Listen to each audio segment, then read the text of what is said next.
आइए जानते हैं आज के कुछ प्रमुख अंतर्राष्ट्रीय खबरों को, लेकिन उससे पहले एक नजर आज के हेडलाइंस पर।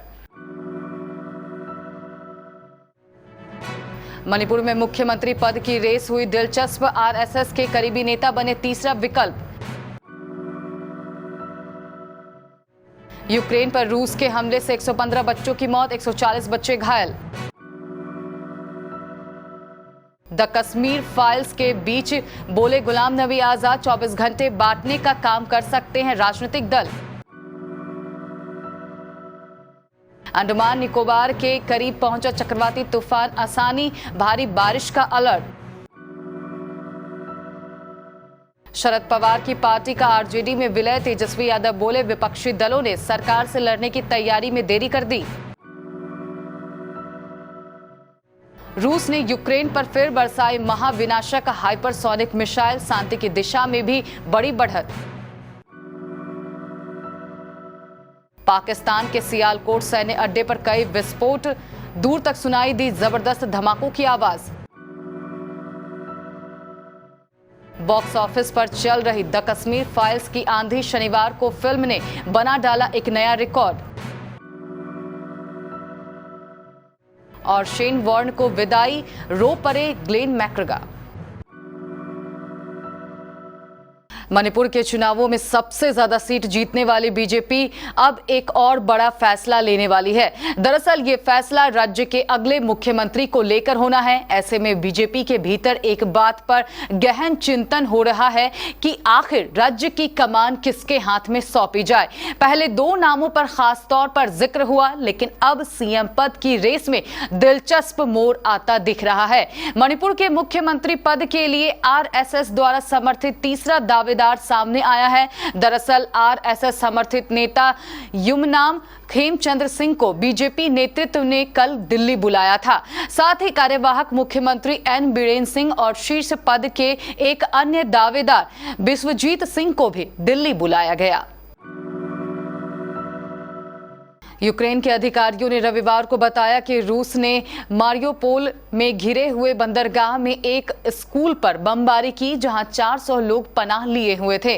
रूस ने दावा किया है कि उसने फिर से यूक्रेन में हाइपरसोनिक मिसाइल का इस्तेमाल किया है। यूक्रेन के अभियोजक जनरल के कार्यालय ने कहा है कि यूक्रेन पर रूस के हमले के बाद से उसने देश में अब तक 115 बच्चों की मौत हो चुकी है। इसके अलावा इस दौरान 140 बच्चे घायल भी हुए हैं। कांग्रेस के वरिष्ठ नेता और G23 गुट के अहम सदस्य गुलाम नबी आजाद ने प्रेम सौहार्द को लेकर सियासी दलों को जमकर घेरा है। जम्मू में आयोजित एक कार्यक्रम को संबोधित करते हुए जम्मू कश्मीर के पूर्व मुख्यमंत्री गुलाम नबी आजाद ने पीर पंजाब में हिंदू, मुस्लिम, सिख और ईसाई सभी धर्मों के लोगों के रहने की बात की और साथ ही धर्म के आधार पर बंटवारे को लेकर भी राजनीतिक दलों पर जमकर हमला बोला। गुलाम नबी आजाद ने कहा कि राजनीतिक दल धर्म, जाति और अन्य चीजों के आधार पर 24 घंटे बांटने का काम कर सकते हैं। उन्होंने कहा कि सिविल सोसाइटी को बांटने के लिए हम अपनी पार्टी को भी माफ नहीं कर रहे, हमारी पार्टी हो या कोई अन्य दल। वरिष्ठ कांग्रेस नेता ने कहा कि सिविल सोसाइटी को साथ रहना चाहिए, सभी को धर्म और जाति से ऊपर उठकर न्याय मिलना चाहिए। चक्रवाती तूफान आसानी के अंडमान और निकोबार द्वीप समूह के तट तक पहुंचने के अनुमान के साथ प्रशासन पूरी तरह अलर्ट पर है। निचले इलाकों से लोगों को निकालकर सुरक्षित स्थानों पर पहुंचाया जा रहा है। चक्रवाती तूफान आसानी के रविवार या सोमवार को अंडमान और निकोबार द्वीप समूह के तट तक पहुंचने का अनुमान है। मौसम विभाग के मुताबिक बंगाल की दक्षिण पूर्व खाड़ी और उससे सटे दक्षिण अंडमान सागर पर निम्न दबाव वाले क्षेत्र के 21 मार्च के आसपास चक्रवाती तूफान में बदलने की आशंका है। पूर्व केंद्रीय मंत्री शरद पवार ने अपनी पार्टी लोकतांत्रिक जनता दल का रविवार को आरजेडी में विलय कर दिया। इस ऐलान के मौके पर मौजूद रहे तेजस्वी यादव ने कहा कि विपक्षी दलों ने सरकार से लड़ने की तैयारी में देरी कर दी है। हम लोगों को 2019 से ही साथ रहना चाहिए।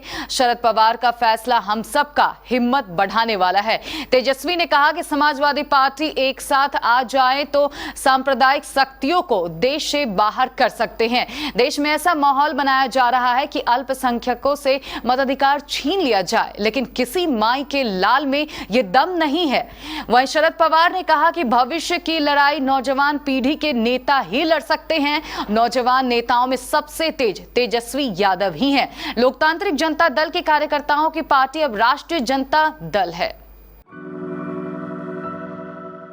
रूस की सेना ने एक बार फिर से यूक्रेन में महाविनाशक हाइपरसोनिक किंजल मिसाइल से हमला किया है। रूस ने कहा कि इस ताजा हमले के जरिए यूक्रेन के एक तेल डिपो को तबाह कर दिया गया है। रूसी सेना ने यह भी दावा किया है कि उसने यूक्रेन के स्पेशल फोर्सेस के 100 जवानों और विदेशी लड़ाकुओं को मार गिराया है।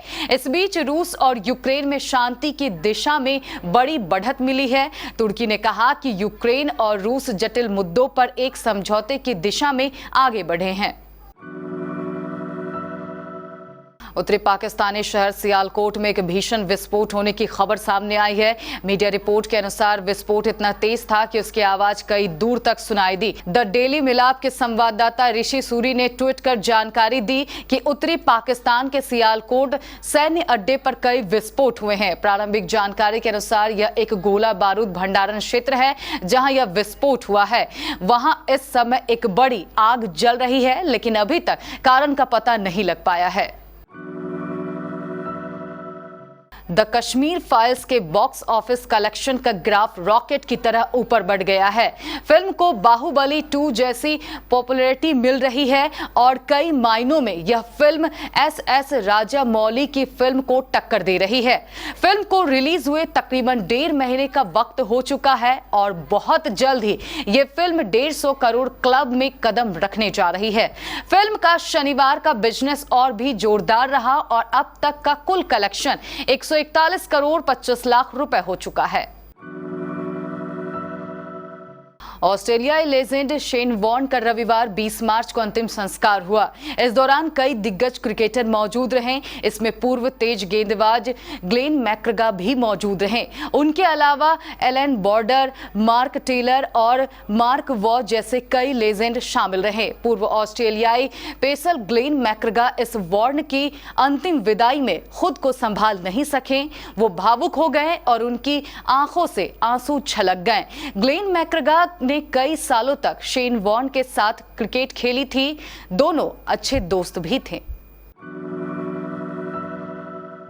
अंतर्राष्ट्रीय खबरों के बाद स्थानीय खबरों को जानने के लिए चलेंगे प्राइम स्टूडियो।